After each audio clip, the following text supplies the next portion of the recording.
우리가 또 한번 기도할 때 우리가 흩어져 있고 지금 3개월도 넘게 만나지 못하고 있지만 우리가 성령 안에서 하나임을 확인하는 시간, 우리의 선한 목자 되신 예수님을 우리가 다 함께 성령 안에서 만나게 되는 시간, 주님이 우리에게 주시는 그 말씀을 사모하고 그 꼴을 먹고 그 푸른 초장에 함께 들어가는 그런 예배가 될 수 있게 해달라고 그 하나님의 임재를 기대하며 같이 기도하겠습니다. 하나님 아버지, 주님의 임재를 기대합니다. 주님께서 정말 우리를 선한 목자 되어 주셔서 푸른 초장을 인도하시고 우리에게 꼴을 먹이시고 우리가 생명을 얻는 시간, 성령으로 채워지는 시간, 기름 부음이 넘치는 시간, 하나님께서 보여주시는 은혜가 넘치는 시간 되기를 기대합니다. 아버지께서 역사해 주시며 함께하여 주시옵소서. 주님의 놀라운 은혜가 이 자리에 충만하게 있게 하시고 모든 처소마다 하나님 찾아가셔서 우리가 떨어져 있지만 하나 되는 예배 될 수 있도록 주님 축복하여 주시옵소서. 제가 마침 기도하겠습니다.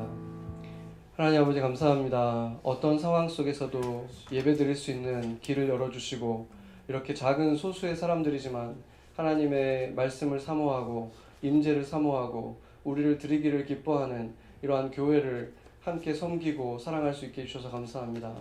이 예배 속에 함께하여 주시고 우리가 주님을 사모합니다. 주님께서 한 사람 한 사람 채워주시고 또 각자의 처소에 있는 모든 지체들 한 영이 되어서 하나 되어 주를 찬양하고 하나 되어 주의 말씀을 사모하고 주님께서 채워주시는 것을 하나 되어 경험하는 그러한 진정한 예배 될 수 있도록 주님 이 시간을 축복하여 주시옵소서.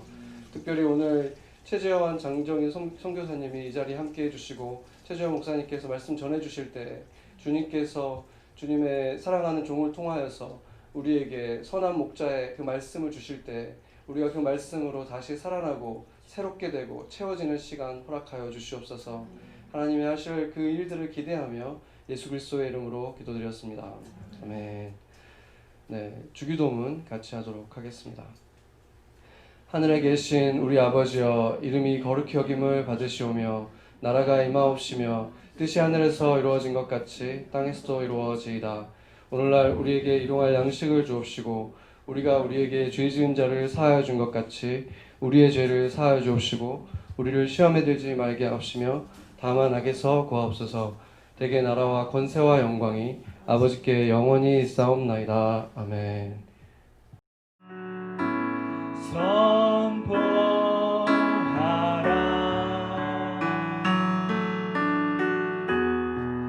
부활하신 영광의 주 하나님과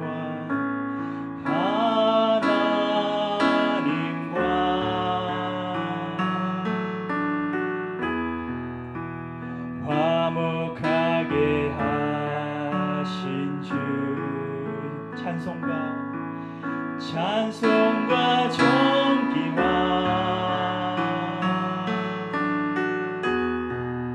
영광과 능력을 영원토록 받아 주옵소서. 찬송과 존귀와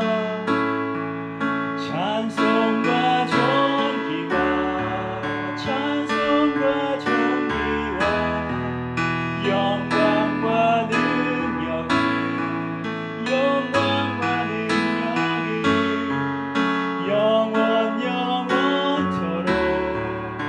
영원토록 받아 주옵소서. 보좌에 앉으신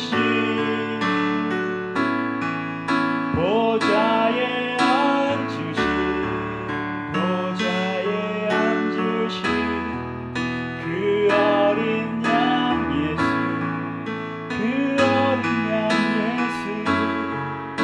나 무릎 꿇고서 주 경배하리라. 찬송과 존귀와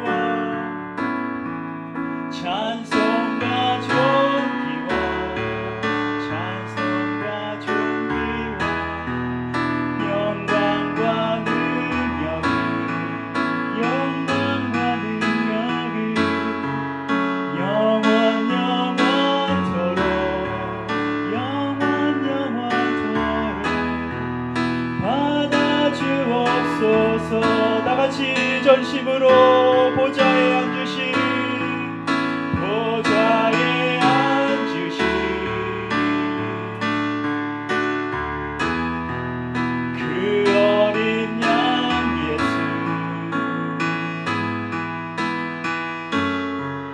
다 무릎 꿇고서 주 경배하리라. 찬송과 존귀와 찬송과 존귀와 영광과 능력은 영광과 능력은 영원토록 영원토록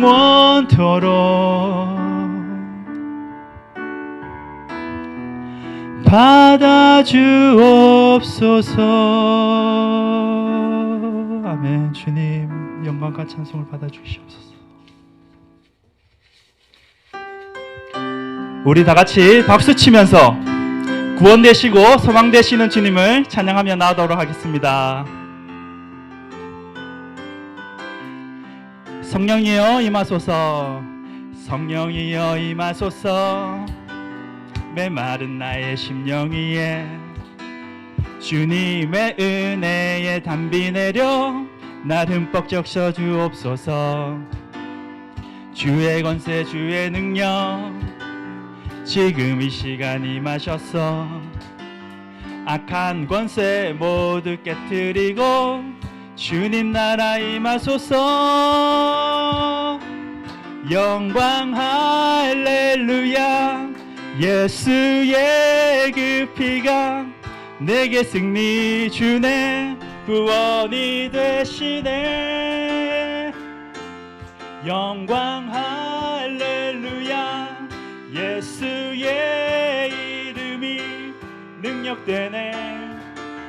소망이 되시네. 한 번 더 찬양할까요? 성령이여 임하소서. 성령이여 임하소서. 메마른 나의 심령 위에 주님의 은혜에 담비 내려 날 흠뻑 적셔 주옵소서. 주의 권세 주의 능력 지금 이 시간 임하셔서 악한 권세 모두 깨뜨리고 주님 나라 임하소서. 영광 영광 할렐루야. 예수의 그 피가 내게 승리 주네.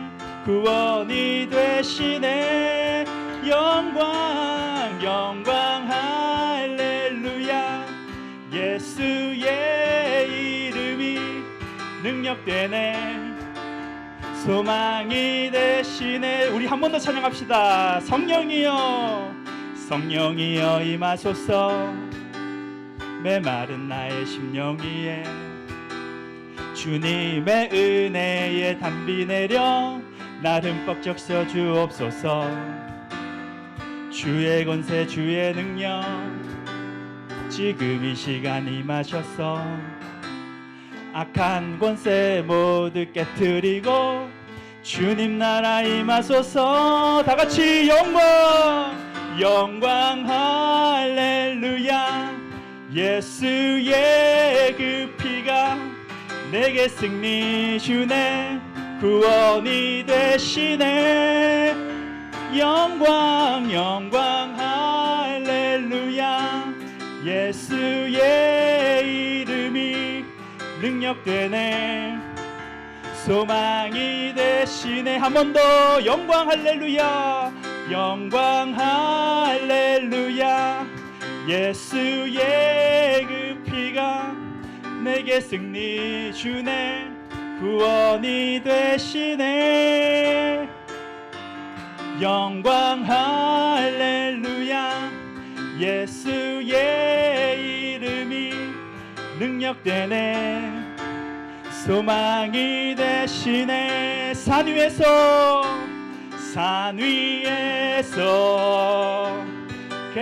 계곡까지 우리 찬양 울리네.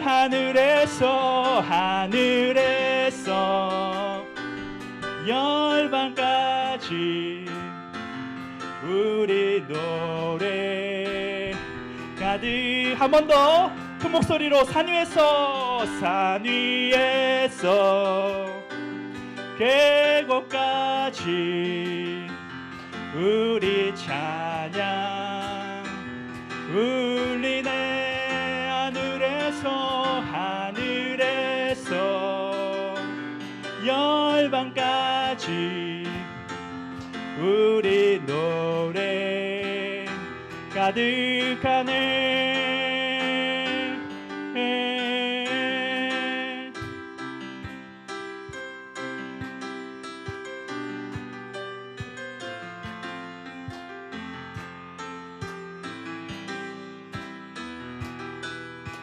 찬양합시다. 거리마다 기쁨으로, 거리마다 기쁨으로 춤을 추게 하시고 주의 백성 기도할 때 이 땅 회복하소서. 한 번 더 합시다. 거리마다 기쁨으로, 거리마다 기쁨으로 춤을 추게 하시고 주의 백성 기도할 때 이 땅 회복하소서. 산 위에서 계곡까지 우리 찬양 울리네. 하늘에서 열방까지 우리 노래 가득하네. 십자가 앞에 행할 때, 십자가 앞에 행할 때 주의 빛 비추시고 물이 바다 덮음같이, 물이 바다 덮음같이 주 영광 채우소서. 산 위에서 계곡까지 우리 찬양 울리네.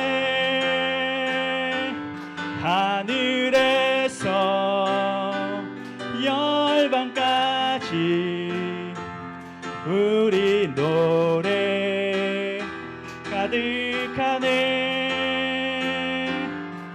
할렐루야 할렐루야 할렐루야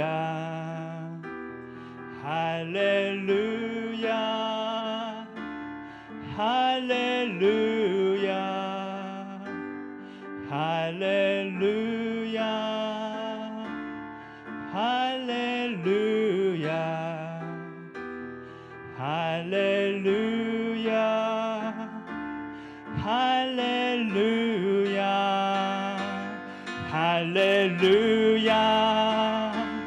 할렐루야 할렐루야 할렐루야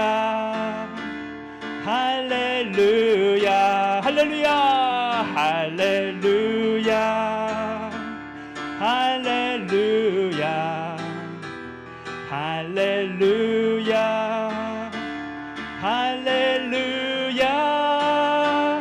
산 위에서 계곡까지 우리 찬양 울리네.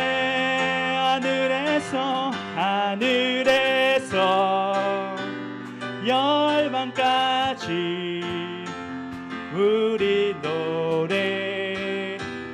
마지막으로 산 산 위에서 계곡까지 우리 찬양 울리네.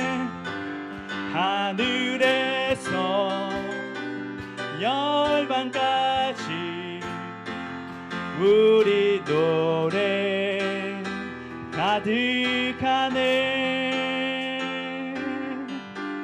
주님께 영광의 박수 올려드리기 원합니다. 주님 감사합니다.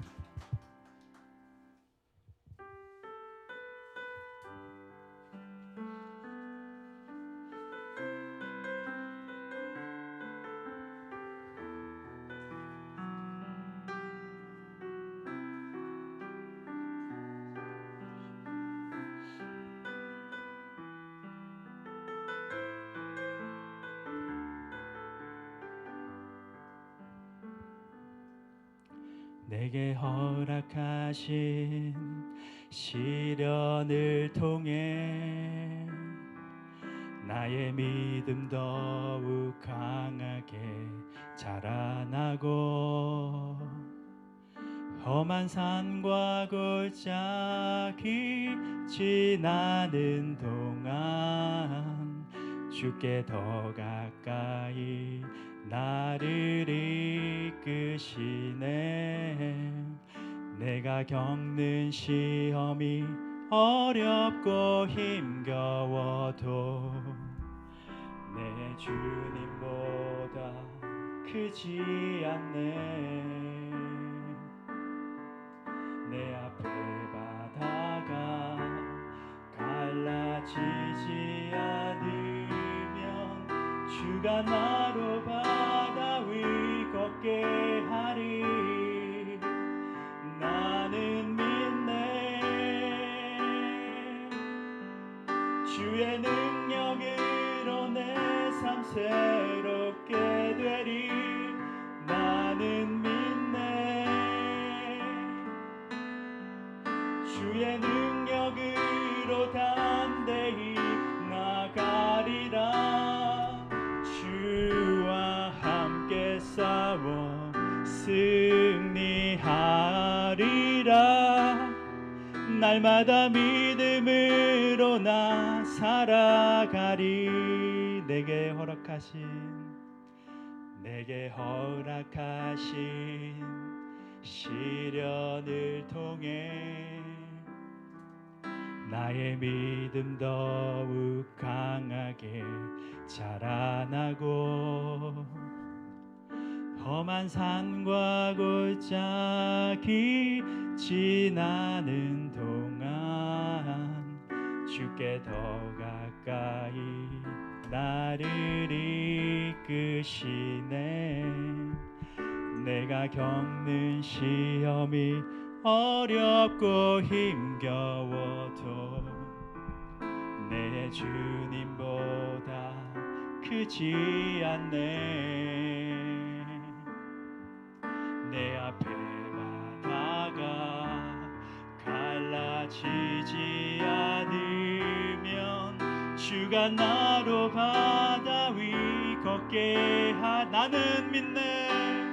나는 믿네. 주의 능력으로 내 삶 새롭게 되리. 나는 믿네. 주의 능력으로 담대히 나가리라. 주와 함께 싸워 승리하리라. 날마다 믿음으로 나 살아가리. 나는 믿네. 나는 믿네. 주의 능력으로 내 삶 새롭게 되리. 나는 믿네. 주의 능력으로 담대히 나가리라. 주와 함께 싸워 승리하리라. 날마다 믿음으로 나 살아가리. 내 눈 주의 영광을 보네. 우리 가운데 서신 주님, 그 빛난 영광 온 하늘 덮고, 그 찬송 온 땅 가득해. 내 눈 주의 영광을, 내 눈 주의 영광을 보네. 찬송 가운데 서신 주님, 주님의 얼굴은 온 세상 향하네. 권능의 팔을 드셨네. 주의 영광 이곳에 가득해. 우린 선의 주님과 함께 찬양하며 우리는 전진하리. 모든 열방 주 볼 때까지 내 눈 주의, 내 눈 주의 영광을 보네. 우리 가운데 계신 주님, 그 빛난 영광 온 하늘 덮고, 그 찬송 온 땅 가득해. 내 눈 주의 영광을 보네. 찬송 가운데 서신 주님, 주님의 얼굴은 온 세상 향하네. 권능의 팔을 드셨네. 주의 영광 이곳에 가득해. 우린 선의 주님과 함께 찬양하며 우리는 전진하리. 모든 열방 주 볼 때까지 주의 영광 이 땅에 가득해. 주의 영광 이 땅에 가득해. 우린 선의 주님과 함께 찬양하며 우리는 전진하리.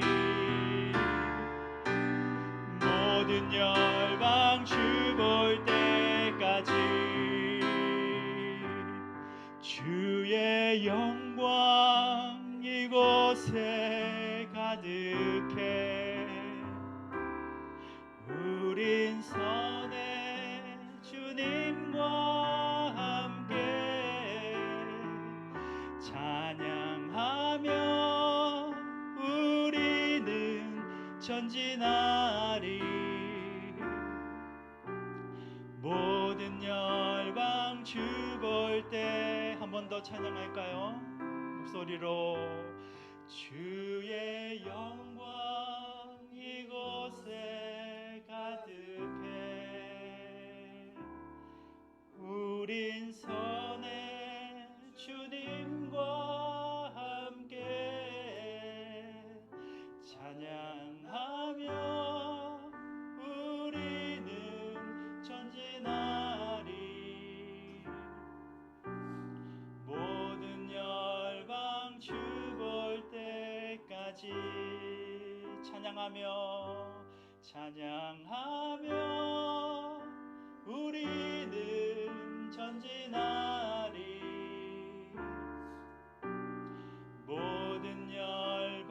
주 볼 때까지.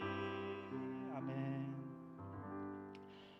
왕이신 하나님을 찬양합니다. 오늘도 주님 앞에 나와 이렇게 예배드릴 수 있음에 감사함을 드립니다. 말씀 선포될 때 저희의 눈이 보지 못했던 것을 보게 하시고 듣지 못했던 것을 듣게 하여 주셔서 저희 안에 믿음이 더욱더 자라나 주님께서 뜻하신 대로 살아가는 저희 한 사람 한 사람이 될 수 있도록 모든 것을 주관하여 주시옵소서.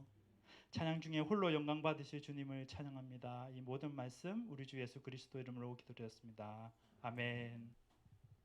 네, 오늘 말씀 마태복음 9장 27절에서 31절 제가 봉독하도록 하겠습니다. 예수께서 거기에서 떠나가실 때 두 맹인이 따라오며 소리질러 이르되 다윗의 자손이여 우리를 불쌍히 여기소서 하더니 예수께서 집에 들어가심에 맹인들이 그에게 나아오거늘 예수께서 이르시되 내가 능히 이 일을 할 줄을 믿느냐 대답하되 주여 그러하오니이다 하니 이에 예수께서 그들의 눈을 만지시며 이르시되 너희의 믿음대로 되라 하시니 그 눈들이 밝아진지라. 예수께서 엄히 경고하시되 삼가 아무에게도 알리지 말라 하셨으나 그들이 나아가서 예수의 소문을 그 온 땅에 퍼뜨리니라. 아멘. 네, 최재원 목사님께서 나오셔서 말씀 전해주시겠습니다.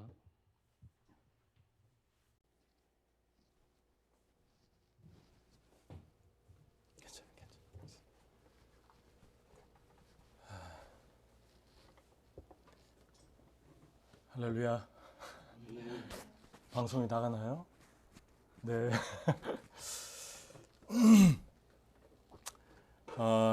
저희가 떠난 지가 한 1년 가까이 돼 가는데 벌써 얼마 안 된 것 같은데 이렇게 다시 또 1년 정도가 돼서 만나게 돼서 너무 기쁘고 또 이 자리에 우리 여러 몇 분이 나오셨고 또 가정에서 예배를 드리는데 다 얼굴 보고 싶었는데 또 이렇게라도 보니까 아주 기쁘고 좋습니다. 저는 저희 아내 우리 장정임 사모님과 6개월 동안 몽골에서 언어 훈련을 하고 잠깐 그 고모님 저를 길러준 고모님이 아파가지고 대전에 계신데 한 4박 정도 4일 5일 정도 이렇게 잠깐 왔다 가려고 뭐 짐도 안 챙기고 서울에 잠깐 왔는데 그때 몽골이 또 그 명절이고 그래가지고 이제 잠깐 왔다가 가려고 했는데 그때 막혔어요. 그래가지고 이렇게 오랫동안 못 들어가고 몽골이 이제 아직 열지를 않아서 외부에서 오는 어떤 나라도 받질 않는 그런 상황입니다. 그래서 여러분 계속 기도해 주시고 또 몽골에 있을 때 여러분이 선교 물품도 보내주고 또 계속 기도해 주고 그래서 너무 감사하고 있습니다. 오늘 말씀은 12살 된 그 회당장의 딸이 죽었는데 그 딸을 살리시고 그 다음에 무리에게 둘러싸여서 이제 길을 가고 있었죠, 예수님께서. 근데 그때 두 명의 소경이 따라오면서 소리를 지르게 됩니다. 소리를 지르면서 다윗의 자손 예수여 우리를 불쌍히 여겨 주십시오 라고 부르짖었는데 이 부르짖음이 그냥 들으면은 평범해 보이는데 여기에 질문이 우리가 생기게 되죠. 왜 눈을 뜨게 해달라고 부르짖지 않고 다윗의 자손 예수여 이렇게 부르짖고 왜 눈을 뜨게 해달라고 구체적으로 부르짖지 않고 우리를 불쌍히 여겨달라고 그렇게 부르짖었을까? 그런 질문이 자연스럽게 우리에게 떠오르게 됩니다. 특별히 이들이 외쳤던 다윗의 자손이라는 말은 복음서에 많은 사람들이 주님을 따랐는데 한 3-4번밖에 등장하지 않고 있습니다.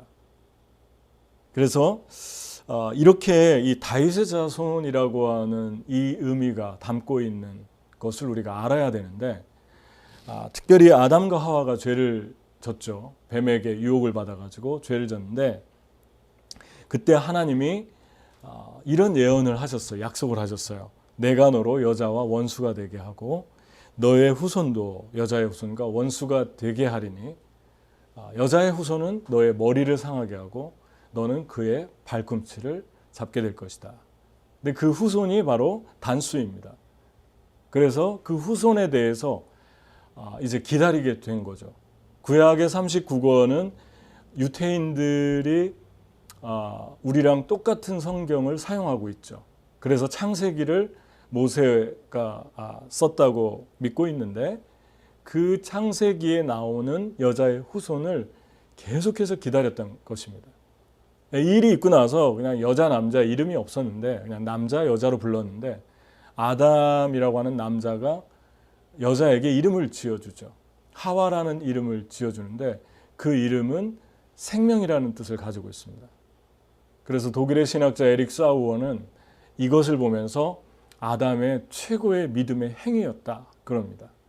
그때부터는 그 여자에게서 나올 씨가 생명이기 때문에 생명으로 기대를 하고 있는 아담의 모습을 보게 되죠. 그러니까 아담의 후예에서 노아가 나오고 그 노아의 후손에서 아브라함이 나오는데 아브라함에게 또 하나님이 말씀하십니다. 내가 너로 큰 복을 받게 하고 모든 민족이 너의 후손으로 인하여 큰 복을 받게 하고 너는 복의 근원이 될 것이다. 내가 내게 큰 복을 주고 내 씨가 크게 번성하여 하늘의 별과 같고 바닷가의 모래 같게 하리니 내 씨가 그 대적의 성문을 차지할 것이다. 근데 그 씨가 바로 단수입니다. 그리고 여기에서도 또 원수 얘기가 나오죠. 너의 enemy, 대적. 하와에게도 원수에 대해서 말했죠. 그래서 서로 원수 간에 싸우는 걸 예언했는데 너의 씨가 여자의 후손의 그 씨가 아브라함의 씨로 오는 걸 볼 수 있죠. 그 씨가 너의 대적의 문을 차지한다고 그랬으니까 문을 빼앗기면 다 잃은 거죠. 머리를 빼앗기면 급소를 맞은 거죠. 그러니까 치명타를 얻어맞게 될 것이다. 사단이. 그래서 아브라함의 씨는 바로 여자의 후손의 씨였던 것입니다. 아브라함을 통해서 온 열방이 복을 받는다고 했으니까 이 복이 육체적인 복이 아닌 거라는 것을 쉽게 알 수 있죠. 아브라함이 죽고 나서도 계속 이어질 복이니까. 그래서 이 아브라함의 씨에서 이삭이 나고 이삭의 씨에서 야곱이 나고 야곱의 씨에 12아들이 났는데 그 12아들 중에 창세기 하면서 우리가 배웠잖아요. 레아의 아들 그 라인의 아들 중에 유다가 나오는데 그 유다에게 이제 야곱이 축복을 했죠. 예언을 했죠. 한 명 한 명 예언하는데 이렇게 예언했습니다. 창세기 49장 8절에 유다야 너는 내 형제의 찬송이 될지라. 내 손이 내 원수의 목을 잡을 것이요 내 아버지의 아들들이 내 앞에 절하리로다. 또 여기 원수 얘기가 나오고 그 원수의 목을 잡는 얘기가 나옵니다. 어떻게 이 아들들이 유다를 향해서 절을 할 수 있을까?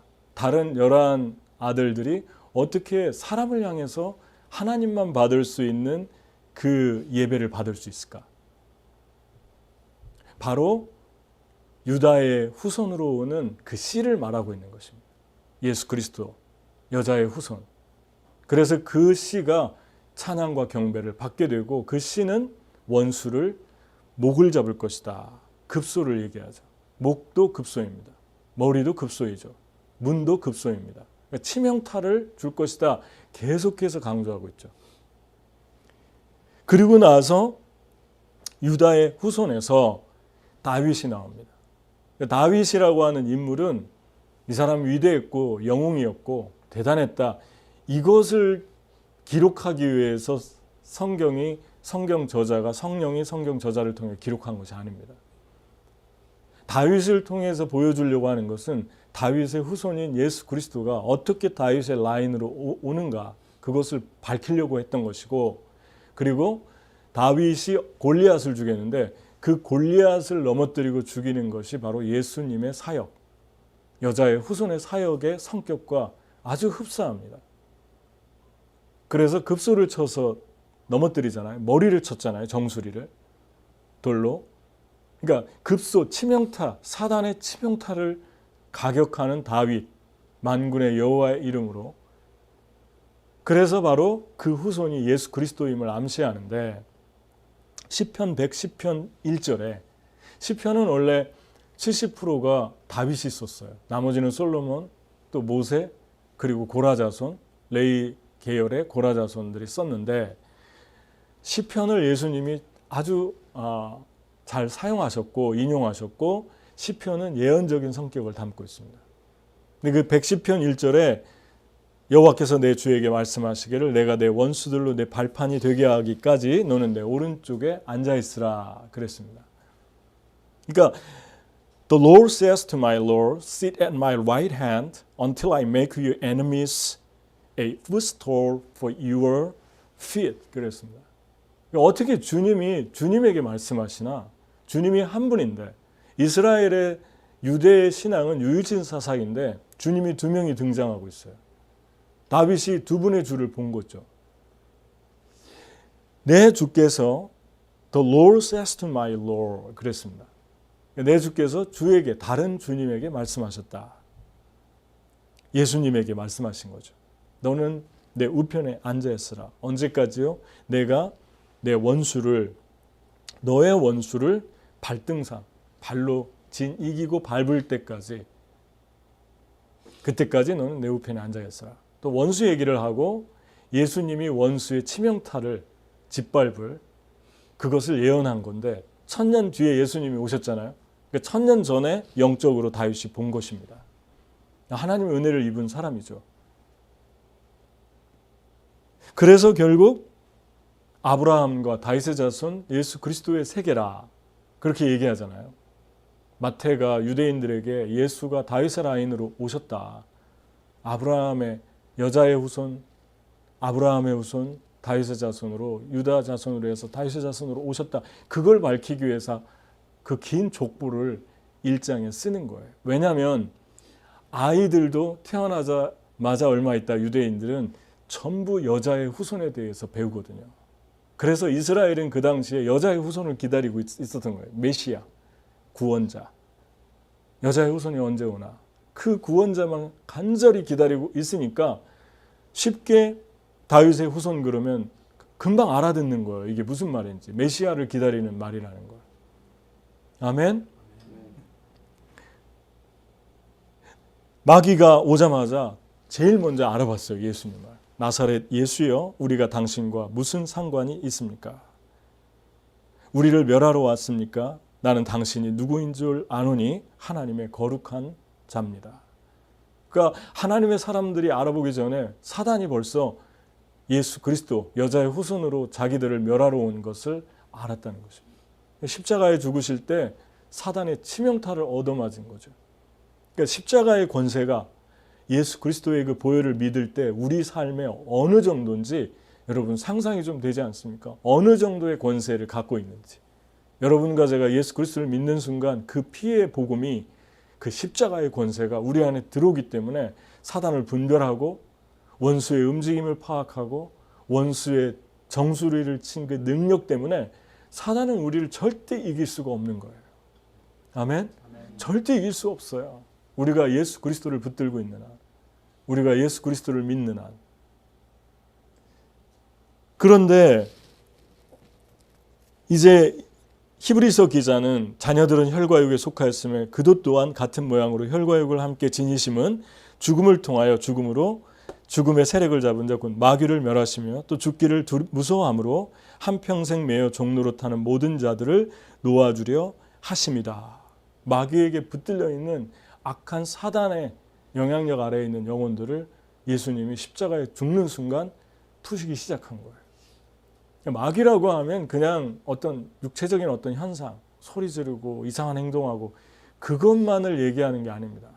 그것은 일부분, 아주 작은 일부분이고 사람들의 영혼을 잡고 있는 사단의 세력, 평생 종처럼 끌고 다니는 그 어둠의 세력, 그 어둠의 세력을 완전히 멸하신 능력, 죽음과 그분의 부활, 예수님의 그 십자가 사건에서 이것이 이루어진 것을 히브리서 기자가 정확하게 관통해서 보고 있다는 거죠. 그런데 그런 다윗의 자손을 눈도 앞도 못 보는 이 두 소경이 본 거예요. 어마어마한 축복을 받은 거 아닙니까? 육신적인 눈은 멀었는데 영적으로 누구보다도 가장 빨리 그 예수 그리스도를 본 것입니다. 그러니까 얼마나 이분들이 하나님의 은혜를 입었는지를 우리가 알게 됩니다. 그러니까 예수님 다윗의 자손이라고 부르짖었던 것은 큰 의미가 있는데, 내가 가지고 있는 어떤 사람도 그렇지 않습니까? 내가 가지고 있는 어떤 소유보다 나라고 하는 존재 자체보다 내가 가지고 있는 어떤 소유를 기대했다면은 시간이 지나서 그 사람의 소유가 사라질 때 우정도 사라지고 사랑도 사라지고 끝나는 거예요. 그때 우리가 알게 되죠. 어려울 때, 이 사람이 나를 사랑한 게 아니라 내 소유를 사랑했구나. 내가 가지고 있는 타이틀을 사랑했구나. 내가 가지고 있는 어떤 물질적인 걸 사랑했구나. 탤런트를 사랑했구나. 언제 압니까? 내가 어려울 때, 힘들 때 정확하게 그건 드러나게 돼 있어요. 그러니까 이 사람들이 예수님을 그렇게 보지 않았다는 것, 그것이 어마어마한 스토리인 거예요. 이 안에. 예수님이 나의 필요나 채워주는 그런 분이 아니라 당신은 우리가 그토록 기다리고 있었던 메시아, 다윗의 자손, 사단의 모든 급소를 치고 우리에게 생명을 주러 오신 분, 그분이 메시아 예수 그리스도이십니다. 그거를 선포하고 고백한 거예요. 깜짝 놀라는 일이죠. 여러분은 예수님을 따르는데 여러분에게 어떤 분입니까? 예수님이 잘해주실 때나, 여러분 소원을 들어주실 때나, 여러분의 필요를 채워주실 때나, 그렇지 않을 때나 여전히 사랑하십니까? 아멘? 아멘을 너무 오랫동안 안 했나요? 사랑하십니까? 할렐루야. 주님을 깊게 만나면 우리의 삶에 내가 원했던 소유가 오지 않을 때도 사랑하고 찬양하고 예배하고 주님께 내 삶을 드리고, 그렇지 않고 하나님 나에게 부어주실 때도 향유를 붓고, 부어주심이 없고 아무런 일이 일어나지 않아도 향유를 붓고, 그런 일들이 계속되고 있잖아요. 그게 왜 그렇습니까? 영적인 축복을 받고 있는 거예요. 영적인 눈이 열려지고 있는 거예요. 그것처럼 아름다운 복이 또 있을까? 얼마나 아름다운가? 얼마나 소중한가? 한 가지 궁금한 것은 그럼 이 사람들이 어떻게 그 소수만이 고백했던 그 다윗의 자손 예수님을 알아볼 수 있었을까? 아무도 알아보지 못했는데, 주께서 자기 땅에 오시며 자기 백성이 영접지 아니하시더니, 올 때부터 베들레헴에서부터 거절당했는데, 잘 곳도 없었는데, 다 밀어냈는데, 아무도 반겨주는 사람이 없었는데, 어떻게 떡 먹고 밥 먹고 자기들 받을 거 다 받고 돌아가는 그런 상황이었는데, 너희가 나를 따른 까닭은 먹고 배부른 까닭이요, 너희가 나를 따르는 것은 너희의 육신의 필요가 채워졌기 따름이요, 그렇게 말씀하시면서 예수님이 안타까워하셨는데 다 떠났잖아요. 예수님이 심오한 말씀, 깊은 말씀하니까 감당 못하겠다고 떠났잖아요. 그런데 어떻게 이 사람들에게 이렇게 열어졌을까? 그걸 묵상해 봤는데, 가버나움은 그때 당시 인구가 한 1,500명 정도로 예상을 해요, 신학자들이. 그리고 마을은 37에이커. 그러니까 평수로 따지면은 45,000평 되고, 조금 더 쉽게 상암운동장, 상암축구장, 잠실 야구장에 그립죠?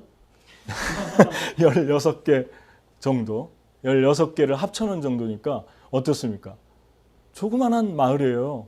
지금 여러분 구글 들어가서 치면은 1,500명 사는 집 하면은 면 단위도 안 되는 조그만한 마을이에요. 그 안에서 일어나는 일을 다 알 수 있는 거예요.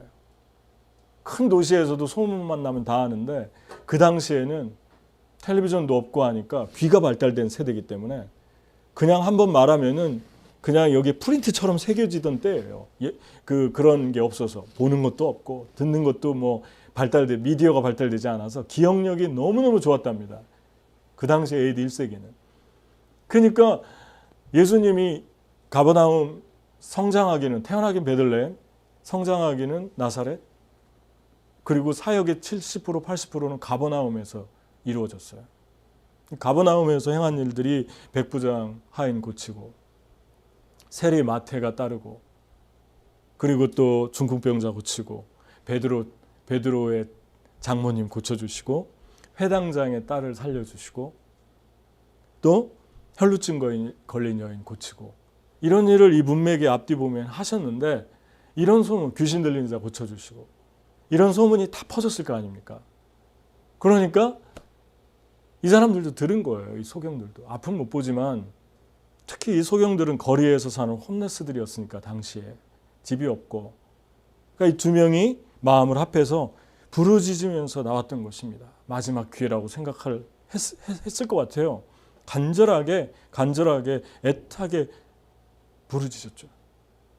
다른 사람들이 너희 선생님은 그런 많은 은혜들을 보면서도 너희 선생님은 왜 죄인들하고 같이 밥을 먹고, 왜 세상에서 저렇게 나쁜 사람들하고 어울리고 그러냐, 이런 답답한, 영적으로 열려지지 않은 그런 고백을 하고 있는 순간에 이 사람들은 본 거예요. 영적으로 열려져서 본 거예요.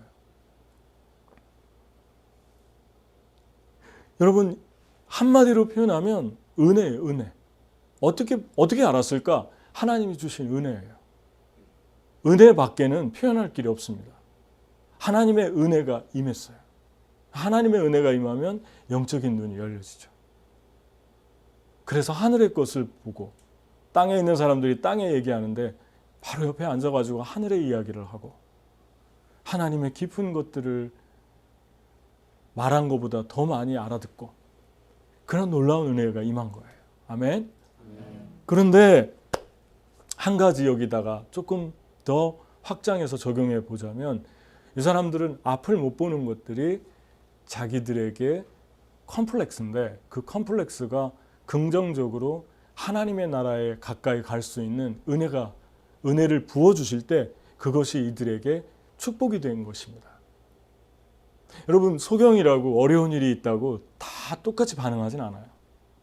똑같이 코로나가 와도 그 코로나의 깊은 터널을 지나가면서 주님께 더 겸손하게, 더 하나님께 간절히, 우리 성재형제가 조금 전에 그런 얘기했는데, 코로나를 걸려서 그 깊은 고통 속에서 정말 생사가 왔다 갔다 하는데 주님께 회개 많이 했다고, 그렇게 반응하는 사람들이 있는가 하면 원망하고 불평하고 반항하고 이렇게 반응할 수 있어요. 똑같은 어두운 터널을 지나갈 때 그 터널이 어떤 사람에게는 더 완악하게 만들고 더 교만하게 하고, 어떤 사람은 더 겸손하게 하고 낮아지게 하고, 무조건 어려움이나 컴플렉스가 무조건 좋게 작용하는 게 아니잖아요. 여러분 안에, 저 안에 주신 하나님의 컴플렉스가 뭡니까? 우리가 가지고 있는, 우리를 생각만 해도 작게 만드는 부분은 뭘까? 힘든 건 무엇인가? 그러한 것들이 우리 안에 있을 때 우리가 하나님의 은혜 안에 더 가까이 갈 수 있는 계기가 될 수 있어요. 아멘. 이 코로나 시대에 다 어려운데 더 주님께 거룩해지고, 더 순결해지고, 더 진실해지고, 거룩이라는 단어가 히브리어로 구약에는 카데시고 신약에는 하기오스입니다. 의미가 똑같아요. 잘라낸다, 분리한다. 이 코로나를 지나면서 잘라낼 것 다 잘라내고, 정리할 거 다 정리하고, 이 땅에 하나님 나부터 깨끗하게 해주시고 이 땅에 부흥을 주십시오. 부흥과 거룩은 동전의 양면처럼 붙어 있습니다. 뗄 수 없는 거예요. 하나님은 거룩한 사람을 통해서 부흥을 이 땅에 가져오십니다. 여러분이 거룩한 그루터기가 되어서 하나님 앞에 이 어려운 때 하나님 저를 거룩하게 하시고 저를 부흥의 통로로 사용해 주십시오 라고 고백할 것인지, 아니면 계속 원망하고 불평하고 처음에 온라인으로 드리니까 너무 어려운데 성도들 만나고 싶고 교회 가고 싶고 이제 소중성을 알았어야 하다가 시간이 지나니까 그냥 온라인이 좋아요. 이렇게도 계속 살 수 있을 것 같아요. 밥 먹으면서 드리고 세수도 안 하고 들어 누워가지고 예배 드리고 온라인에서. 그런 분은 없겠죠.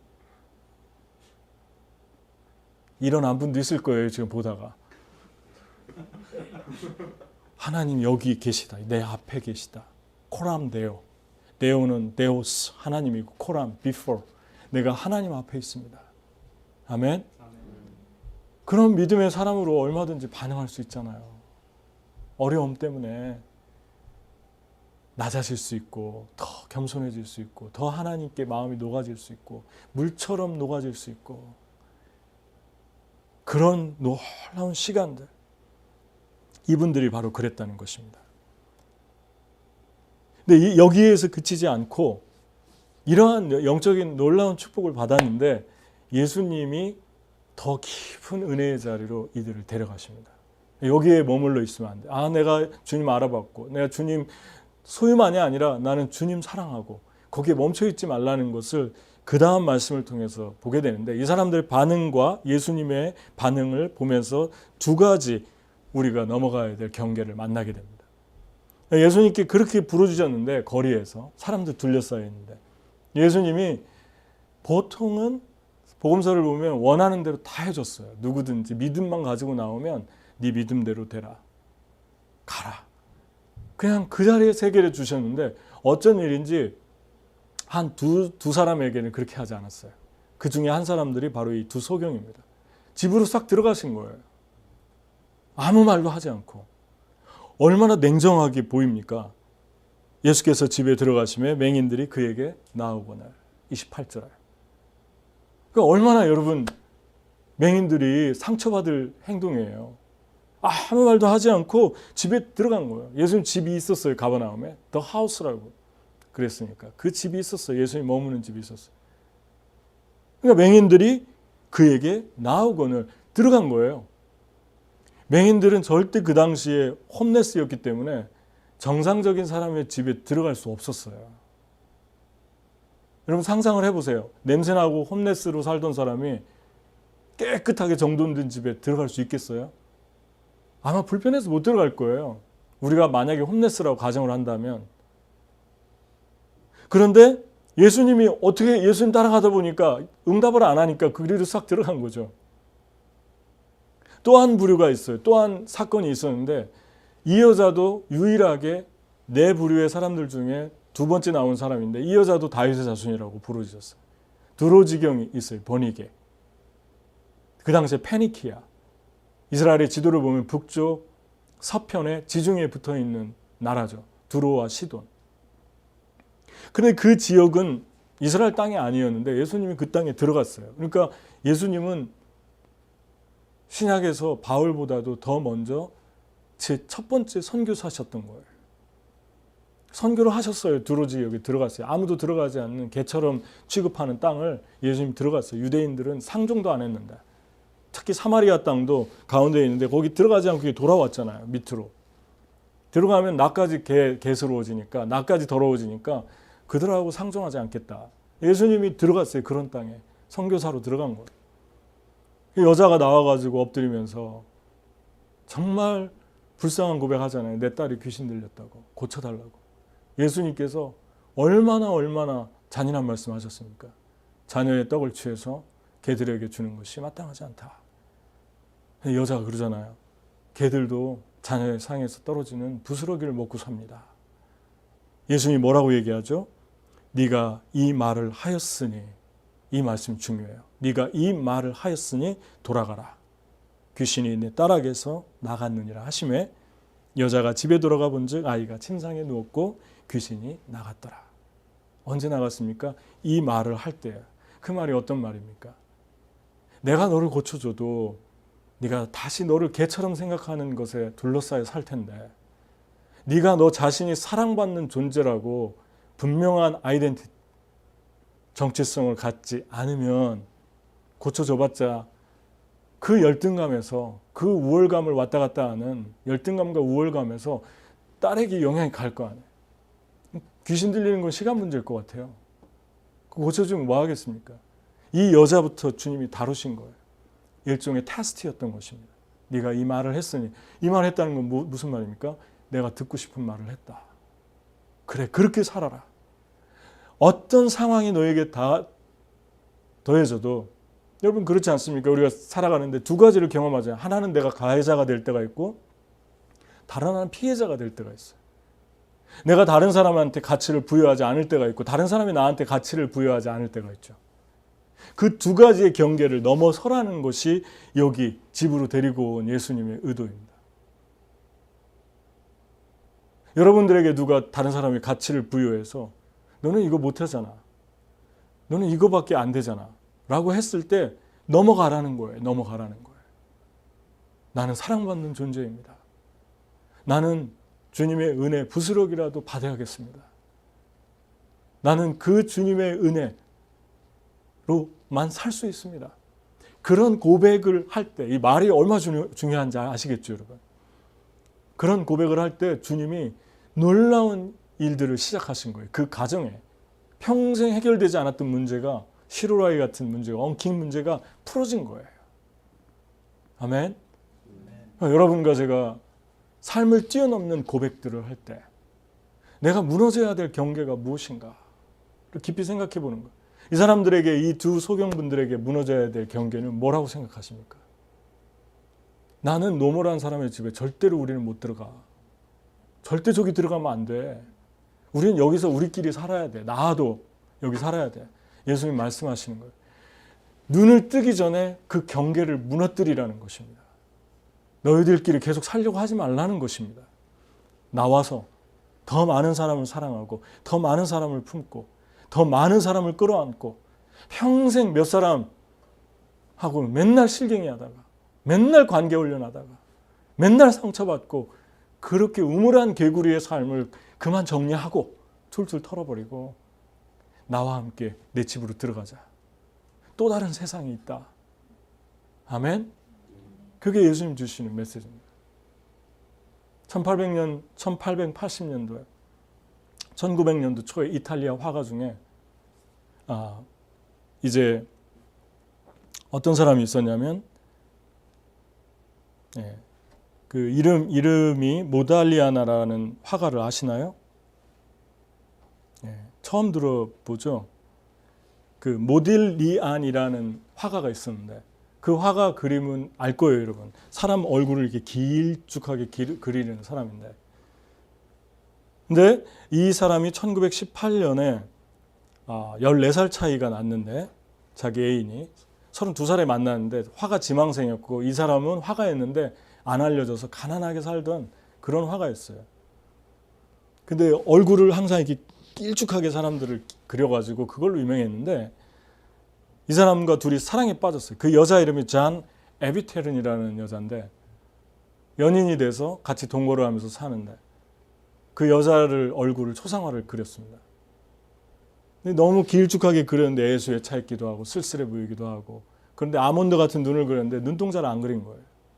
여자가 물어봤어요. 왜 눈동자를 안 그렸냐. 근데 눈동자를 안 그렸어도 그 아몬드 같은 눈 안에 그냥 이렇게 애수에 차 있기도 하고 도도해 보이기도 하고 외로워 보이기도 하고 막 여러 가지가 이렇게 표현된 거예요. 그러니까 이 사람이 뭐라고 얘기했냐면 내가 당신의 영혼을 알게 되면 눈동자를 그리겠어. 이렇게 얘기를 했어요. 그리고 나서 그 다음 해에 이 사람의 눈동자를 1919년도에 그려 넣었어요. 그리고 병에 걸려서 시름시름 앓다 죽었는데 이 여자가 얼마나 이 남자가 그리웠던지 그 다음날 6층에서 뛰어내려서 같이 죽었어요. 물론 안타까운 일이고 이렇게 해서는 안 되겠죠. 이렇게 죽어서는 안 되겠죠. 주님을 만났다면 아마 이렇게 안 했을 거예요. 근데 제가 이 이야기를 책에서 읽으면서 어떤 생각을 했냐면 무엇이 이 여자로 이렇게 이 남자를 사랑하게 했을까? 이 남자의 아름다운 점은 같이 부부가 살아도 함부로 그 사람의 생각이나 그 사람의 어떤 행동에 대해서 안다고 정의 내리지 않은 거예요. 나는 알아가고 있어. 그리고 당신을 더 알고 싶습니다. 라고 인격적으로 존중해 준 거예요. 우리는 어떻습니까? 때로 가해자가 되잖아요. 살다가 보면 친한 사람, 특히 많이 하는 그 습관적인 우리 실수가 가장 친한 사람, 가족, 엄마, 아들, 딸, 친구, 베스트 프렌드, 그런 사람 내가 안다라고 생각하니까 내가 잘못 정의할 때가 많이 있어요. 정말 알기 위해서는요, 많이 들어야 합니다. 그리고 많이 들어야 하고 많이 신중하게 어프로치를 해야 돼요. 그때 거기 그 사람을 존중하는 행동이 나오고, 여러분 한번 생각해 보세요. 오래 살았는데 어떨 때는 배우자가 좋아하는 색깔도 모르잖아요. 무슨 색 좋아해? 아직도 그것도 모르잖아. 우리가 그런 생각이 들잖아요. 어떤 음식 좋아하는지, 무슨 색 좋아하는지, 어떤 옷을 좋아하는지, 그러면서 내가 안다고 생각하고 내가 좋아하는 것들을 들이대는 거예요. 그냥 이거 좋아하잖아. 그리고 얘기하려고 그러면 알았어, 바빠. 그럴 때가 있잖아요. 우리 그게 가해자적인 삶입니다. 저도 그런 실수를 하는 것 같아요. 안다라고 하는데 가만히 들어보면 아, 내가 몰랐구나. 자녀들을 몰랐구나. 내 아내를 몰랐구나. 마찬가지 내 친구를 몰랐구나. 그러면 어떻게 됩니까? 그래서 잠언서에 계속 말하는 거예요. 너희가 말하는 것보다 듣기를 많이 해라. 잘 들어라. 듣는 것이 지혜다. 그 다음 피해자가 될 때가 있어요. 누군가 나에게 나는 아닌데 나를 정의하는 거예요. 너는 이거잖아. 당신은 이걸 좋아하잖아. 이런 식으로 이런 옷을 좋아하잖아. 이 색깔을 좋아하잖아. 라고 할 때 내가 또 피해자가 되기도 하고 가해자가 되기도 하고, 그것을 뛰어넘기를 주님이 원하는, 그게 삶의 경계를 무너뜨리는 것입니다. 여러분과 제가 뛰어넘어야 될 경계가 뭘까요? 좀 더 들어야 될 이 말들은 무엇일까요? 아, 저 사람 왜 이렇게 나하고 다를까? 아, 이렇게 오래 같이 있었는데 저 사람은 어떻게 나를 이렇게 다를까? 쉽게 못 받아들이죠. 좋은 얘기 해줘도, 충고를 해줘도, 코멘트를 해줘도. 그런데 귀담아 듣고 생각하고, 아니야, 내 생각이 틀렸을 수도 있겠다. 주님 앞에서 물어보고, 그러면서 그것이 나의 삶에서 경계를 무너뜨리는, 여러분 경계를 무너뜨리는 것을 한번 노트에 적어보세요. 어떻게 우리의 삶이 풀리기 시작하는지. 이 경계가 무너질 때 바로 따라서 어떤 일들이 연달아 벌어졌습니까? 우리 주님이 말씀하신 내가 능히 이 일 할 줄을 믿느냐. 지금 삶의 경계가 한번 무너졌어요. 집으로 들어가면서 무너뜨렸어요. 여러분과 제가 삶에서 일어나는 모든 삶들을 구체적으로 적어보고, 배우자 관계 속에서, 친구의 관계 속에서 적어보고, 저도 사모님이 가끔 충고를 해주는데 그게 좋은 것 같아요. 배우자는. 싱글들은 그래서 이모저모로 외로운 것 같아요. 그 친구들이 해주면 그게 좀 위험한 것 같고, 아무리 좋은 이야기라도. 근데 배우자는 괜찮은 것 같아요. 제가 좀 이렇게 좀 잘못 생각하고 있을 때, 착각하고 있을 때 좋은 말을 해주면 그때 듣기는 조금 마음이 힘들죠. 그런데 가만히 생각해 보면 그것이 나를 점프하게 하는, 좋은 일만 우리의 삶의 경계를 무너뜨리는 게 아닙니다. 갈등과 인간관계 어려움들을 통해서 좋은 기회가 될 수 있어요. 하나님이 이 사건을 통해서 내가 점프하기를 원하는구나. 내가 무너져야 될 경계는 무엇인가 하고 무너뜨리면서 적어놓아 갈 때 우리의 삶의 경계가 얼마나 풍성해지는, 모든 땅을 밟았다고 지경이 넓어지는 건 아니잖아요. 온 세계를 다 밟았는데 심장은 콩알만 하면 어떻게 주님이 주시는 것들을 감당할 수 있겠습니까? 어떻게 그걸 다 품을 수 있겠어요? 그러니까 여러분 하나하나 적어갈 때 두 번째 어떤 일이 벌어졌습니까? 내가 능히 이 일 할 줄을 믿느냐? 대답하되 주여 그렇습니다. 너무 이 대답이 너무 이상하지 않아요? 이 일이 뭡니까? 이 일이 추상적이잖아요. 앱스트랙이잖아요. 이 일이 뭔지 모르잖아요. 지금 이 소경들이. 만약에 예수님께서 눈을 뜨게 해줄 줄 믿느냐? 그러면 네, 믿습니다. 눈을 뜨게 해주세요. 구체적이잖아요. 이 일 할 줄을 믿느냐? 근데 어떻게 소경들이 알고? 네, 믿습니다. 이 친밀감은 어디에서 왔을까? 그냥 직관적으로 아는, 틀리지 않은 이 깊은 친밀감은 어디서 왔을까? 여러분 정말 친하면 눈빛만 봐도 알잖아요. 정말 관계가 깊어지면 저 사람의 모습만 봐도 어느 정도 알잖아요. 그런 관계가 된 거예요. 언제입니까? 영혼의 경계가 무너져서 삶의 경계를 무너뜨렸을 때 깊은 친밀감으로 들어가는 거죠. 그 친밀감 속에서 주님의 뜻을 금방방 파악하는 거예요. 여러분과 제가 순간순간 살면서 아, 주님이 나에게 지금 이걸 원하는구나. 아, 주님이 나에게 지금 이 일을 원하시는구나. 얼마나 성령의 그 깊은 친밀감 안에서 익사이링 합니까? 베드로가 고넬료가 보낸 하인들이 왔는데 성령이 말씀하시네요. 따라가라. 친밀감이잖아요. 따라가라. 내가 그 다음에 보여줄게. 우리 주님 다 안 알려주잖아요. 그래 가잖아요 그냥. 어떤 일이 벌어질지 몰라요. 가자마자 준비하고 있던 영혼들에게 말씀을 전하니까 성령이 임했고 성령 세례가 임하면서 방언이 터지고 그들이 완전히 다 구원받는 어마어마한 일이 벌어지잖아요. 친밀감은 내가 모든 걸 아는 게 아니에요. 앞으로 일어날 모든 걸 아는 게 아니에요. 지금 스텝 바이 스텝 빅 픽처를 보지 못하지만 지금 한순간순간 주님의 음성을 들으면서 주님이 나에게 이거 원한다. 그걸 그냥 믿음으로 하면서 하는 게 친밀감이에요. 아멘? 여러분 친밀감은요. 주님 이거 가능하겠습니까? 가능하지 않겠습니까? 이거부터 물어보지 않아요. 주님 이거 주님 뜻입니까? 아 주님 이거 원하시죠? 이거부터 물어보는 거예요. 근데 우리는 많은 경우에 있어서 주님 뜻입니까? 보다 더 시급하게 물어보는 것이 어떤 것입니까?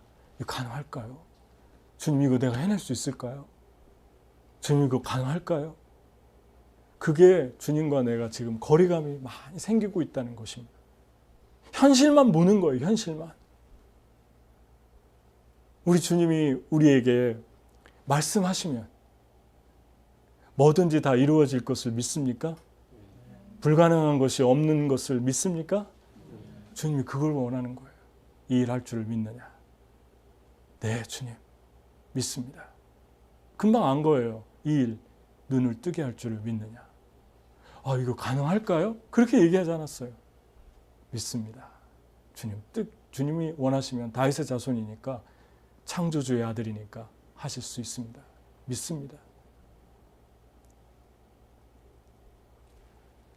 삶의 경계를 하루하루 무너뜨려 갈 때 갈등 속에서 깊은 사랑의 충고 속에서 나를 확장시켜 갈 때 그 깊은 고통 속에서 내 경계를 무너뜨리라고 할 때 그 다음에 따라오는 건 영적인 경계가 무너지는 것입니다. 영적인 경계가 무너질 때 가장 중요한 특징은 행동으로 나타나는 거예요. 믿음이. 내가 지금 무너지고 있나, 영적인 경계가 무너지고 있나, 확장되고 있나를 보려면 행동하는 게 많아지고 있나, 지식적인데 그치고 있나, 이 경계를 봐야 됩니다. 그것이 에비던스 중에 하나예요. 여러분, 우리 주님께서 말씀하신 비유를 아시죠? 누가복음 18장에 한 과부가 불의한 재판장이 있는데 가가지고 맨날 억울한 일 들어달라고 하니까 재판장이 그러잖아요. 하나님도 나는 안 무서워하고 사람도 안 무서워한다. 돌아가라. 매일 아침에 포기하지 않고 계속 와서 부르짖으니까 귀찮아서 안 되겠다. 해주잖아요. 예수님 그때 말씀하지 않습니까? 그 뒤부터 다 중요한 말씀이에요. 그 스토리보다 하물며 불의한 재판장도 이 여자가 계속 와서 행동으로 하니까 들어줬는데 밤낮 택하신 자들의 밤낮 부르짖는 자의 기도는 행동이에요. 들어주지 않겠느냐. 근데 마지막 말씀 제일 중요하죠. 그러나 인자가 올 때 믿음을 보겠느냐. 무슨 말입니까? 거기서 주는 메시지는 명료하게 한마디예요. 행동하는 믿음을 볼 수 없을 것이다. 마지막 때가 다가올수록. 그걸 도전하는 거예요. 중풍병자가 왔을 때 친구들이 사람 너무 많아 못 들어가잖아요. 예수님에게. 그때 어떻게 했죠? 지붕을 뚫었잖아요. 저희의 믿음을 보시고 제자들이 괴로이 노젓는 것을 보시고 갈릴리 바다에서 풍랑이는 바다로 걸어오시잖아요. 보시고 무엇을 보신 것입니까? 그 배가 어디로 가는 배였다고 그랬죠? 그 배가 가다라 지방에 무덤에서 소리 지르면서 귀신 들린 자가 자기 몸을 자해하면서 평생을 살아가는 사람 고치러 가는 배였잖아요. 노를 젓는 거 아니에요? 그걸 보시는 거예요, 주님이. 그리고 와서 주님이 풍랑을 잔잔케 하잖아요. 여러분과 제가 믿음을 보인다는 건 어마어마한 믿음의 행인 것입니다. 고백인 것입니다. 여러분과 저는 믿음을 보이고 있는 거예요. 과부가 두렙돈 내는 걸 보시고 두렙돈이지만 보시고 많은 헌금한 자보다 전 재산을 그 속에서 다 주님께 드린 것이다. 봤잖아요. 믿음의 행동을. 그때 우리 주님께서 응답해 주시는 것을 봅니다. 저는 코로나를 지나는 한복판에 한국에 4개월이 있었는데 코로나를 지나면서 많은 것들을 생각하게 된 것 같아요. 처음에는 이제 많은 교회들에서 이 이단이지만 번지고 하니까 교회들이 다 조심하고 다 협조하고 그래서 메일에서도 다음에서도 보니까 기사를 보니까 칭찬한 적이 있어요. 교회를 잘했다고. 근데 시간이 지나면서 점점 어려워지는 거예요. 나라의 직장에 있는 사람들, 공무원들도 예배 갔다 오면은 교회 갔다 오면 눈치 보이고 감추고 전에는 얘기 안 했는데 이제 감춰야 되는 그런 상황이 된 거예요. 그리고 갔다 오면은 마치 코로나 걸린 사람처럼 바라보고 그리고 이제 QR코드를 사용해가지고 바코드를 찍고 공공건물에 들어가야 되고 그런 상황 속에서 매주 예배를 드렸는데 10명에서 이제 많게는 40명, 50명까지 예배를 드렸는데 한국에서 예배를 드렸는데 우리 형제들이 자기 사업장을 열어서 자기 사업장에 저희들을 초대하고 호스트하고 음식을 대접하고 예배를 드렸는데 매주 주일 저녁 5시마다 드렸는데 돌아가면서 오고 싶어도 너무 많이 오면 안 되니까 규칙을 지키면서 또 기도할 때는 마스크 쓰고 설교될 때 마스크 뭐 거의 다 벗더라고요. 벗고 그렇게 4개월을 드렸는데 이제 광화문에 그 오피시스인가 그 빌딩 오피시아 25년 전에 고등부에 가르쳤던 제자 하나가 사업을 하는데 그 회사를 열어서 거기서 예배드리고 또 여의도에 IFC 금융의 건물에 가서 또 예배드리고 또 인천의 대강 철강, 대한철강에 가서 또 예배드리고 또 문정동에 옷사업을 하는 지체집에 가서 예배드리고 또 강남에 또 가서 우리 또 형제자매 집에서 예배드리고 우면동에 가서 예배드리고 또 경기도 광주에 가서 야외에서 상록수라고 하는 데서 예배드리고 그렇게 예배를 드리다 보니까 4개월이 갔어요. 그런데 매주마다 그 피곤한 저녁 5시마다 사람들이 오고 찾아오고 은혜를 사모하고 하나님의 은혜가 컸는데 마지막 끝나가는 시간에 되게 그런 생각이 들었어요.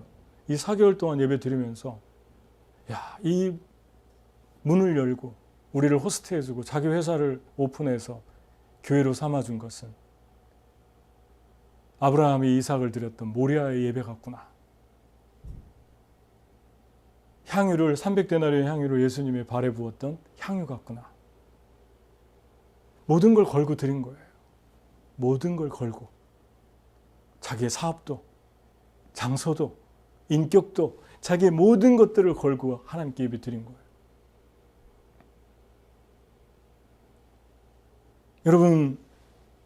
여러분과 제가 마지막 때 우리 주님이 내가 올 때 믿음을 보겠느냐 그렇게 했죠.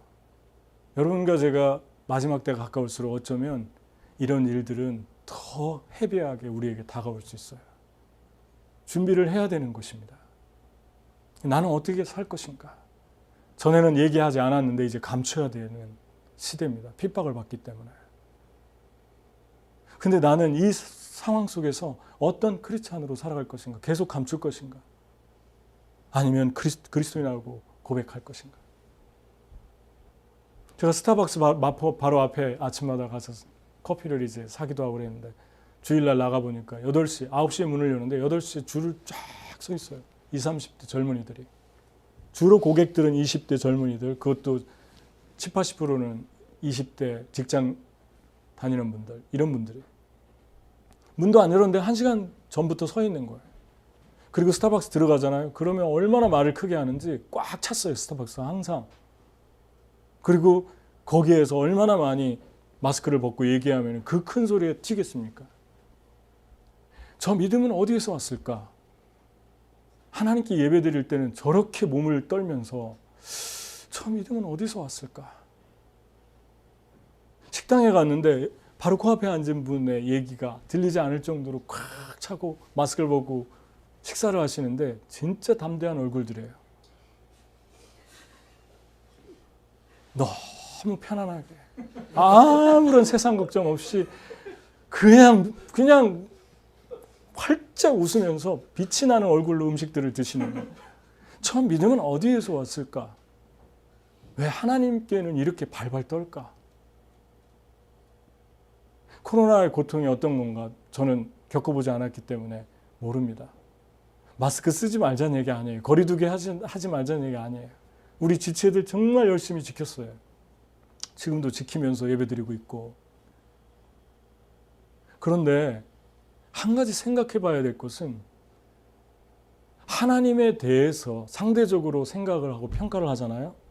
그러면 너무너무 두려워하는 거 하나님에 대해서. 죄라는 단어가 하마르티아인데 하마르티아는 관역에서 빗나갔다는 것입니다. 하나님과 나와 사이클이 맞지 않잖아요. 라디오의 그 바늘처럼 초점이 맞지 않잖아요. 사이클이 맞지 않으면 빗나가게 됩니다. 빗나가면 엉뚱한 곳에서 두려움을 갖게 되는 거예요. 정말 두려워할 걸 두려워하지 않고 엉뚱한 거에서.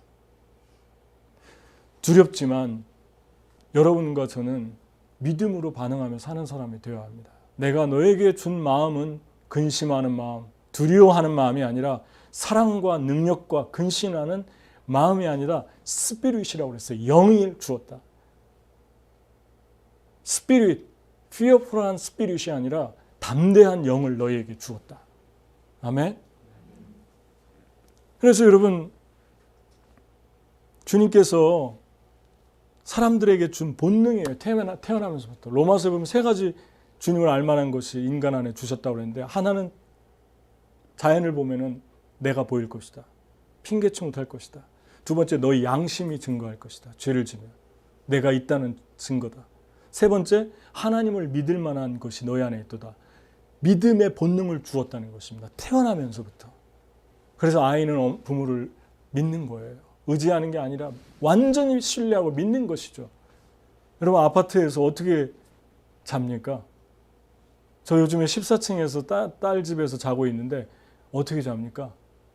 무엇을 근거로 해서 그 믿음을 갖고 그렇게 편히 잘까요? 꿈을 꾸고. 아파트가 지은 사람을 어떻게 믿을 수 있을까요?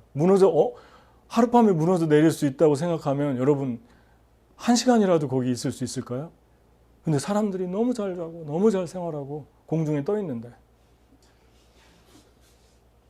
그 믿음을 누가 주었을까? 본능적으로 태어나면서부터 하나님이 주신 거예요. 하나님 믿으라고. 하나님과 서클이 맞춰질 때 거기서 파워가 나오기 시작합니다. 아멘. 여러분, 저는 이 지체들의 그러한 믿음의 고백과 행위들을 보았어요. 4개월 동안. 너무너무 감동이었고 전율이었습니다. 거기에 찾아오는 분들 한 분 한 분 다 걸고 오는 거예요. 앞으로 저와 여러분은 주님을 예배할 때, 주님을 따를 때 우리의 모든 걸 걸어야 되는 세대가 점점 다가오고 있다는 것을 기억해야 합니다. 그래서 제가 그렇게 선포했습니다. 예수 믿는다고 하면서 살으라고. 더 이상 감추지 말라고. 너희가 천사 앞에서, 사람들 앞에서 나를 부인하면 나도 너희를 천사 앞에서 부인하고, 너희가 나를 시인하면 나도 너희를 시인할 것이다. 시인과 부인이라는 얘기를 종말론적인 관점에서 했잖아요.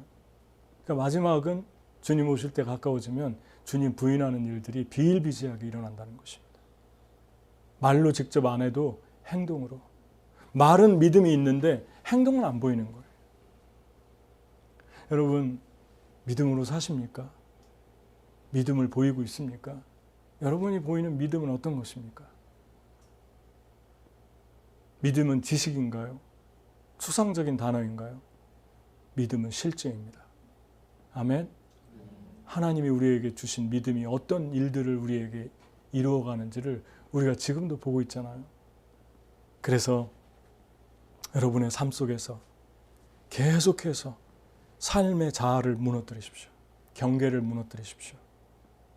그때 여러분의 영적인 풀림이 일어날 것이고 여러분이 묶여있는 지경이 풀어질 것이고 하나님 많은 지경들을 여러분에게 저에게 주시게 될 것입니다. 두 가지 꼭 기억했으면 좋겠습니다.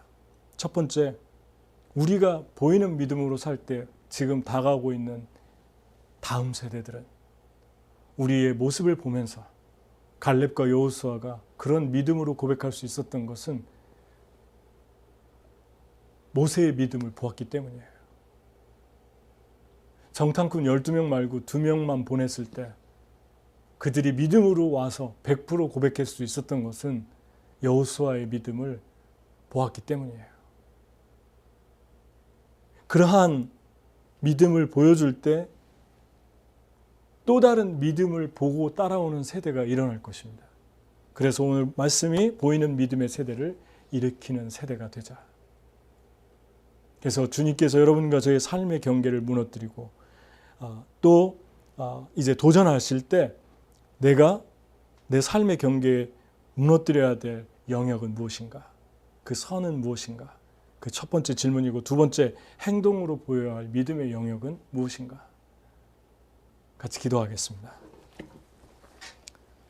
우리 한 주간 동안 우리 하나님께 이 말씀을 붙들고 이 질문을 붙들고 우리 한번 질문하면서 주님께 나가면 좋겠어요.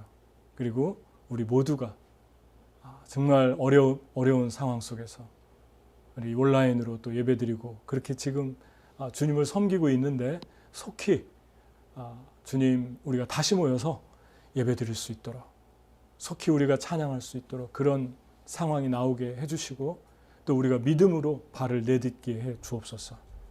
이 나라를 고쳐 주옵소서. 주님이 역병으로 이 땅을 칠 때 너희가 겸비하고 내 얼굴을 찾으면 내가 그 땅을 고칠 거라고 했는데 백신은 기다리는데 저도 기도하고 있습니다. 백신이 빨리 나오길. 그러나 동시에 백신만 기다린다면 나는 하나님 이 일 가능합니까만 묻는 사람이지 않겠습니까? 너희가 기도하면 겸비하면 금식하면 너의 그 겸비함과 기도 때문에 그 땅을 그 역병을 내가 그치게 할 것이라고 했는데 나는 내 기도를 통해서 이 코로나 바이러스를 멈추게 해달라고 부르짖고 있는가? 우리는 동시에 이렇게 부르짖어야 됩니다. 주님 멈추게 해 주옵소서. 이 땅 고쳐 주옵소서. 우리 같이 하나님께 함께 기도하겠습니다. 하나님 아버지 감사합니다. 저희들 오늘 이 귀한 시간에 주님께 모이게 하시고 또 주님께 나와서 하나님을 예배하며 하나님 찬양하며 주를 경외할 수 있도록 인도해 주심을 감사합니다. 하나님 저희가 다시 모이게 도와주시고 속히 우리가 다시 모여서 예배할 수 있게 도와주시고 또 우리의 매일매일의 삶 속에서 삶의 경계를 무너뜨리게 해주시고 그리고 우리가 아버지 하나님 계속해서 영적으로 풀리게 해주시고 그리고 주님 말씀하실 때 무엇이든지 가능한 그 하나님을 믿고 하나님 뜻대로 살아갈 수 있는 저희들 될 수 있도록 도와주시기를 간절히 기도하고 나옵나이다. 하나님 MMC를 축복하시고 인도하심을 감사합니다. 이 교회를 통해서 하나님의 나라가 이루어지게 하시고 하나님의 뜻이 이루어지게 하시고 하나님의 계획들이 이루어질 수 있도록 축복하여 주시옵소서. 감사합니다. 하나님 감사합니다. 오늘도 예배할 수 있어서 감사하고 또 우리 MMC 식구들 이곳에서 또 가정에서 온라인으로 함께 예배에 동참하게 하심을 감사합니다. 하나님 주의 말씀을 붙들고 한 주를 살게 하시고 믿음으로 반응하며 두 소경처럼 반응하며 나가게 하시고 삶의 경계 또 영적으로 확장되어야 될 무너뜨려야 될 경계를 무너뜨리고 우리의 작은 만들어 놓은 그 굴에서 나오게 하시고 우리의 삶이 우리의 지경이 넓어지게 하소서. 우리의 다음 세대들이 우리의 말이 아니라 믿음을 보고 주님께 나오는 세대가 되게 하여 주옵소서. 감사드리며 예수님의 이름으로 기도합나이다. 아멘.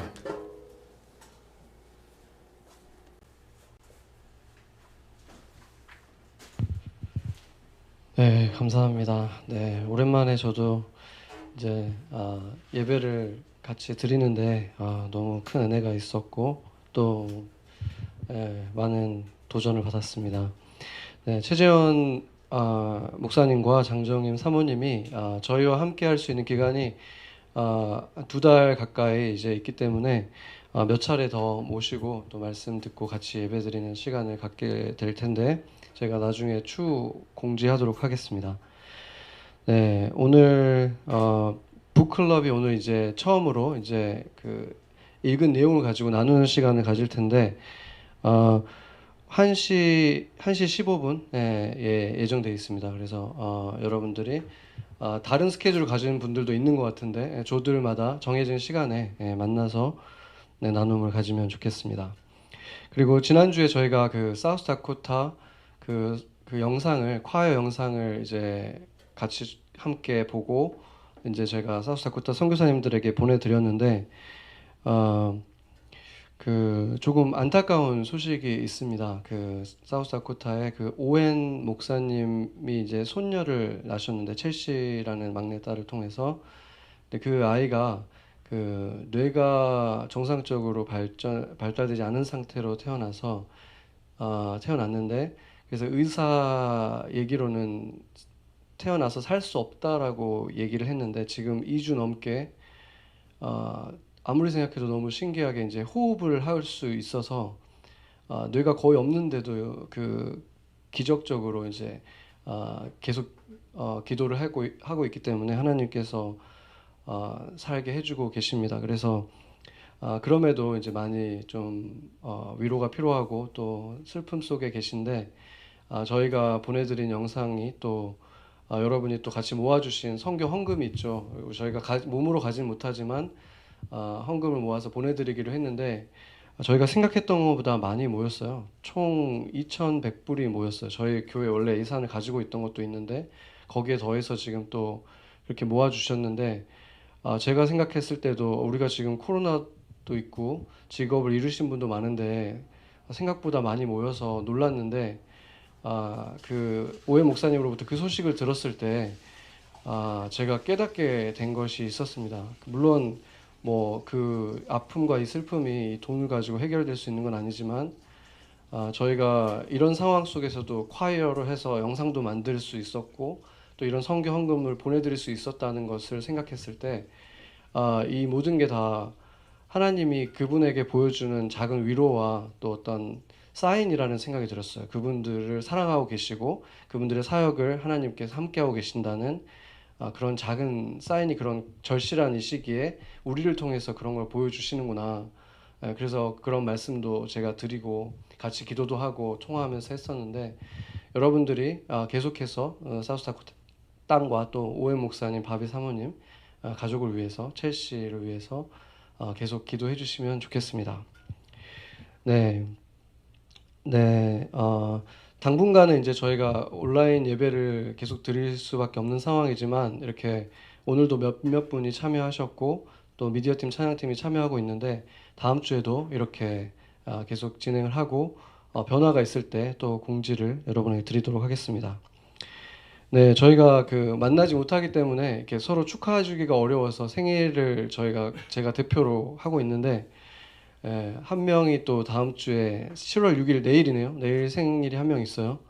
네, 소정자매 우리 교회 거의 막내인데 완전 막내는 아니지만 지금 한국에 있지만 소정자매 지금 예배를 온라인으로 아마 드리긴 어려울 텐데 아마 나중에 볼 수 있지만 생일 축하드리고 또 아시는 분들이 또 개인적으로 축하드리면 좋겠습니다. 네, 그러면은 원래 준비를 하진 않았는데 그 목사님 사모님한테 좀 축복송을 해드리면 좋을 것 같은데 혹시 반주가 가능하실까요? 어떻게? 네, 축복송이 가능하시면은 제가 혼자 방송하던 세팅으로 돼 있어가지고 그게 없는데 그래도 해드리면 좋을 것 같아요. 네, 축복송. 네, 축복송 같이 하도록 하겠습니다.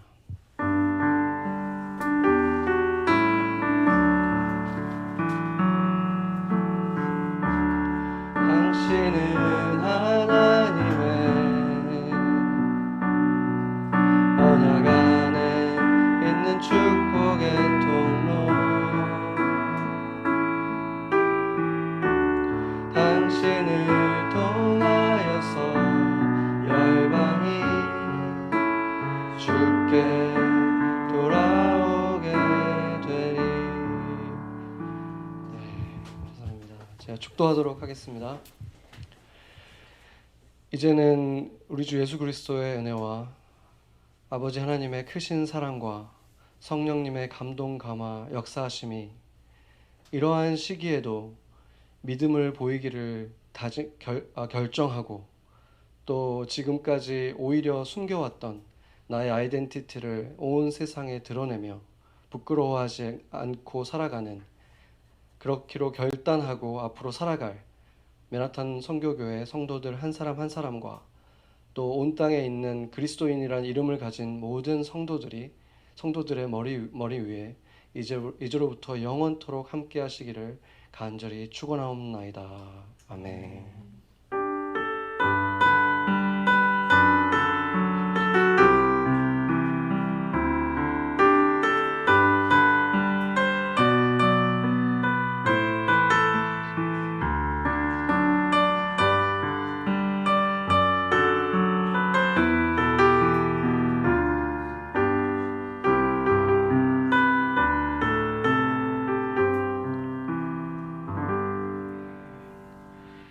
네, 우리는 수요 예배 때 다시 만나겠습니다. 네.